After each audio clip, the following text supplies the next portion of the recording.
கர்த்தருடைய பரிசு நாமத்திற்கு மகிமை உண்டாவதாக. ஆதியாகமம் 1 அதிகாரம் 27 வசனத்தில் தேவன் தம்முடைய சாயலாக மனுஷனை சிருஷ்டித்தார், அவனை தேவ சாயலாகவே சிருஷ்டித்தார் என்று சொல்லி நம்ம பார்க்கிறோம். ஆனால் ஒரு சில நேரங்கள் நம்ம பாவங்கள் நிமித்தமாக அந்த சாயல் இழந்து விடுகிறவர்களாக காணப்படுகிறோம். ஒரு உடைக்கப்பட்ட கண்ணாடியை போல் நம்ம யார் அப்படிங்கிறதே நம்ம மறந்து விடுகிறோம்.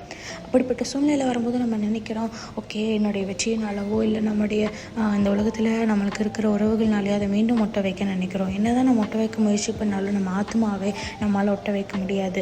ஏசாயா 53 அதிகாரம் 6 வசனத்தில் நாம் எல்லாரும் மாடுகளைப் போல வழி தப்பி திரிந்து அவனவன் தன் வழியிலே போனோம், கர்த்தரோ நாம் எல்லாருடைய அக்கிரமத்தையும் அவர் மேல் விழ பண்ணினார் அப்படின்னு சொல்லி நம்ம வாசிக்கிறோம்.